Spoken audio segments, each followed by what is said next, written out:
오늘 우리가 빌립보서 2장 말씀을 읽어가는 날입니다. 바울 사도가 자신이 감옥에 매여 있는 사실에 대해서 염려하지 말고 근심하지 말아라. 오히려 나는 그리스도께서 어떠한 모습으로든 어떠한 방도로든 그리스도가 전파되는 것을 내가 보니 나는 참 기뻐하고 또한 기뻐하겠다. 그래서 사도를 염려하는 빌립보 교회 성도들을 안심을 시키면서 오히려 나는 무척 평안 가운데 기쁨 가운데 있다, 이 사실을 이야기하면서 그의 간절한 기대와 소망은 오직 하나인데 자기 안에 사시는 그리스도께서 어찌하든지 존귀하게 되는 것이 내 삶의 가장 중요한 관심이고 나의 간절한 기대와 소망이 이것이다, 이렇게 소개한 바가 있습니다. 그러면서 사도가 보여줬고 또 그 일로 지금도 감옥에 있는 것과 같이 그 성도들을 향해서 사도는 복음에 합당하게 생활할 것을 권면하게 됩니다. 사도의 권면이 1장 27절 후반으로부터 오늘 우리가 읽는 2장에 읽었던 바로 본문 전까지 사도의 권면하는 내용이 표현되고 있는데, 복음에 합당하게 생활하도록 하라고 하는 그런 간곡한 부탁입니다. 그 복음에 합당하게 생활하는 것은 오직 한 마음 그리고 한 뜻을 품고 복음의 신앙을 위해서 서로 협력하는 것, 그리고 자신들을 방해하고 이 복음을 반대하는 그러한 자들 앞에서 두려워하지 아니하는 자세를 가져라, 그 이야기를 권면을 했습니다. 그러면서 2장의 내용에 쭉 이어져서 계속적인 사도의 권면이 표현되고 있는데, 그들의 마음을 한 마음 한 뜻으로 복음에 협력해라 앞에서 이야기했는데, 한 마음을 품고서 서로 겸손한 마음으로 서로를 섬기는 일들에 대해서 또 사도가 권면합니다. 2장 1절에 그러므로 그리스도 안에 무슨 권면이나 사랑의 무슨 위로나 성령의 무슨 교제나 긍휼이나 자비가 있거든 마음을 같이하여 같은 사랑을 가지고 뜻을 합하며 한 마음을 품어서 어떠한 일이든지 다툼이나 허용으로 하지 말고 겸손한 마음으로 다른 사람을 자기보다도 더 낮게 귀하게 여기고 자기 일을 돌볼 뿐만 아니라 다른 사람의 일을 돌보도록 해라, 이렇게 사도가 권하고 있습니다. 바울 사도는 갈라디아 교회에 썼던 편지 가운데서 그런 말을 한 적이 있죠. 각자가 질 짐을 잘 감당하고 서로 짐을 나눠 짐으로 그리스도의 법을 성취하라 하는 그런 권면을 주고 있습니다. 교회를 이루고 있는 성도들이 주의 몸된 교회를 섬기는 자세 가운데 하나가 각자의 일들을 충실하게 잘 감당하는 일, 그리고 어떠한 일의 관계에서는 서로를 잘 돌보아서 그 일들을 같이 살펴가는 그런 자세를 가질 것을 이 사도가 권면을 하고 있습니다. 그런 마음 가운데 가장 중요한 것은 역시 같은 마음, 같은 생각, 같은 뜻을 가지는 것임을 이야기해주고 있습니다. 그러한 가장 중요한 모범으로 제시하고 있는 내용이 뭐냐? 우리의 앞서신, 우리의 머리 되신 그리스도께서 그러한 마음, 그러한 모습, 그러한 삶을 우리 앞에 잘 보여주셨다라는 사실을 그 근거로 또 모범으로 잘 소개해주고 있습니다. 우리가 잘 기억하는 말씀이죠. 2장 5절로부터 11절에 이르는 내용입니다. 5절 이하에 가서 보면 너희 안에 이 마음을 품으라고 그리스도 예수의 마음이니 하면서 6절로부터 8절까지는 하나님과 동등하신 분이신데 그 하나님의 아들께서 자기의 존귀한 자리를 내려놓고 우리와 같은 종의 형체, 사람의 형체를 가지셔서 우리와 같은 사람으로 이 땅에 오셨고 자신을 낮추어서 십자가에 죽기까지 복종하셨다.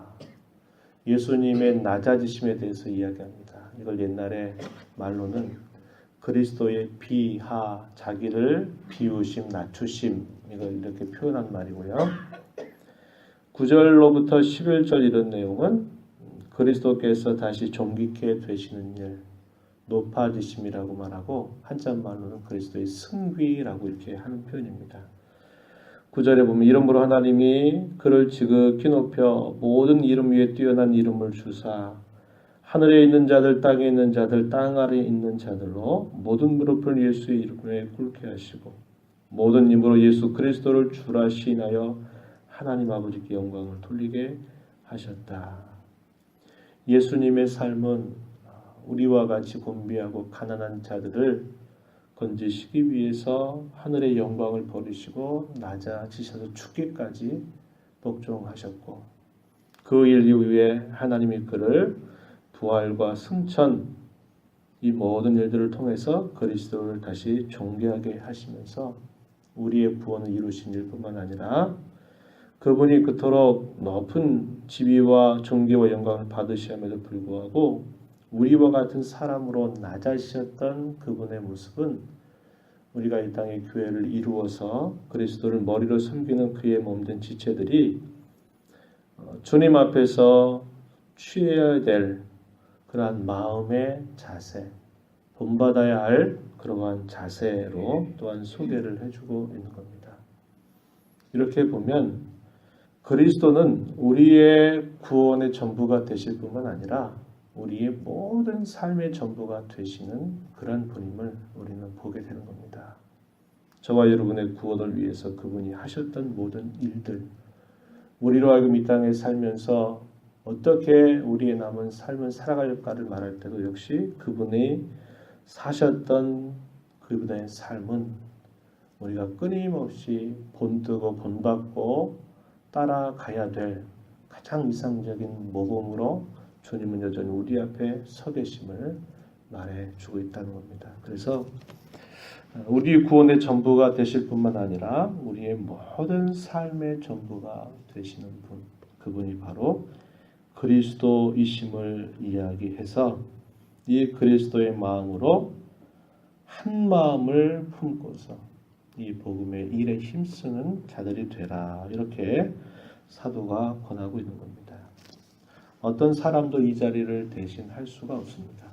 오직 그리스도만이 이러한 자리를 가지심이 합당한 것이고 칭찬과 존귀를 받을 수 있는 사람, 모범이 될 만한 사람이 있다면 오직 한 가지입니다. 이러한 그리스도를 잘 따라가는 사람이 우리 앞서서 좋은 신앙의 모범 선배가 될 수 있음을 우리는 볼 수 있다고 하는 것이에요. 그런 의미에서 우리가 읽었던 2장의 후반부의 이 내용은 그리스도, 진정한 모범이 되시는 그리스도를 신실하게 잘 따르고 있는 두 사람을 바울 사도가 소개하고 있는데요. 그 중에 한 사람이 누구냐면 늘 아들처럼 여겼던 디모데입니다. 외조모 로이스로부터 또 유니게, 그의 어머니와 그의 외할머니 때로부터 성경을 잘 가르침을 받았던 그런 인물이었고, 그러나 복음의 진수를 만나지 못했을 때 하나님이 바울 사도를 만나게 하면서 그가 복음의 참된 진수를 발견하고 난 이후에 그가 성경의 사람으로 끊임없이 바울의 곁을 감옥에 처해져 있는 그 상황 속에까지도 디모데는 언제나 바울의 곁에서 그와 함께 복음의 사역을 신실하게 감당했었던 그런 인물임을 이야기하면서 디모데를 추천하는 것입니다. 19절 가서 보면 내가 디모데를 속히 너희에게 보내기를 주 안에서 바람은 너희의 사정을 알므로 안위를 받으려 함이니 이는 뜻을 같이하여 너희 사정을 진실히 생각할 자가 이밖에 내게 없다. 그들이 다 자기 일을 구하고 그리스도 예수의 일을 구하지 아니하지만 디모데의 연단을 너희가 안다. 자식이 아버지에게 함같이 나와 함께 복음을 위하여 수고하였다. 그래서 그의 가장 가까이 있는 이 디모데를 보내기를 원한다. 이런 내용을 전달하고요. 또 한 명 소개되고 있는 인물이 이 빌립보 교회에서 신실한 일꾼이었을 겁니다. 에바브로 디도를 바울 사도를 좀 돌보기 위해서 빌립보 교회가 파송해 준 인물이었습니다. 바울 사도가 더 이상 내 곁에 있을 필요가 없다 이렇게 생각하고는 빨리 에바브로디도를 그들에게 보내서 구체적인 사정에 대해서 그들에게 이야기하고 또 그곳에 신실한 일꾼으로서 주님의 귀한 복음을 잘 감당할 수 있게 하기 위해서 이 에바브로디도를 다시 그들에게 보낸다 하는 이야기를 해주고 있습니다. 25절에 그러나 에바브로디도를 너희에게 보내는 것이 필요한 줄로 생각하노니 그는 나의 형제 함께 수고하고 함께 군사된 자 너희 사자로 내가 쓸 것을 돕는 자다. 그가 병에 걸렸다라는 그러한 소식을 혹여나 빌보 성도들이 알게 되면 어떨까 심히도 근심했다. 병이 들어서 죽게 될 뻔했는데 하나님께서 그를 치유하셔서 그를 낫게 하셨고 근심을 면하게 해주셨다. 이렇게 계속 소개합니다.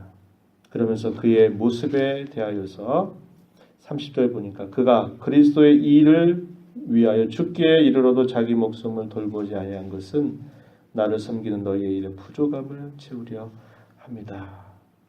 그가 이렇게 병들어 죽게 된 그 이유가 뭐냐?